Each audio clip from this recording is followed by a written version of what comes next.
যেন রাজ্য তথা এই ভারতবর্ষের বিকাশ তথা উন্নতির শিখরে পৌঁছে, তাই জন্যই আজকে আমাদের সেই প্রয়াসে এই রাজ্যের গোটা রাজ্যের যে হিন্দু সমাজ সেখানে আমাদের এই বার্তা যুব সমাজের মধ্যে নিয়ে যেতে পারে।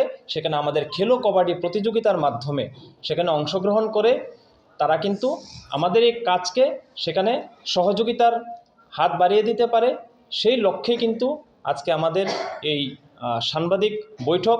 আমি আপনাদের মাধ্যমে গোটা রাজ্যকে বলতে চাই, ওরা যেন আমাদের এই প্রয়াস, যেই প্রয়াস হয়তোবা আমরা এখন দেখতে পাচ্ছি যে স্বদেশী এবং সাহসী যে খেলার মধ্যে 7 জন এক টিমে থাকে, সে 7 জনকে একজন ওই টিমের মধ্যে যায় এবং একজন তাদেরকে চ্যালেঞ্জ জানায়।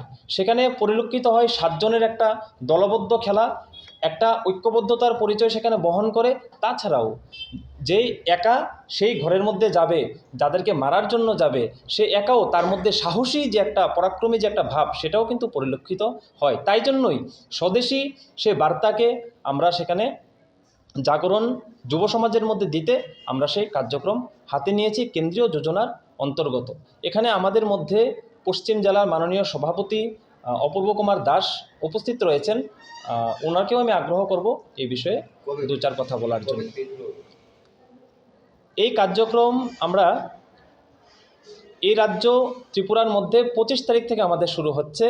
জানুয়ারি মাসের 24 তারিখে, জানুয়ারি মাসের 25 তারিখে আমাদের রাজ্যভিত্তিক যে ফাইনাল খেলাটা রয়েছে সেখানে উমাকান্ত স্টেডিয়ামের মধ্যে অনুষ্ঠিত হতে চলছে।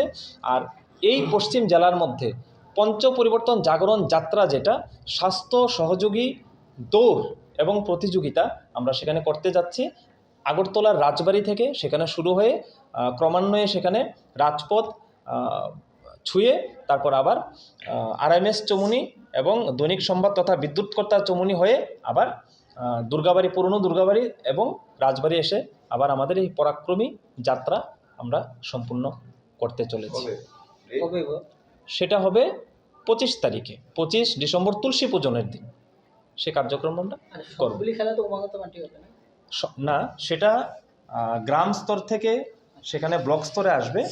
তো বিভিন্ন জেলার যে ব্লক রয়েছে সেই ব্লক তারা সিদ্ধান্ত নেবে। আমাদের সাংগঠনিক পদ্ধতিতে, আমাদের সাংগঠনিক যে সমিতি রয়েছে তারা সিদ্ধান্ত নিয়ে সেখানে ব্লক স্তরে খেলা করাবে।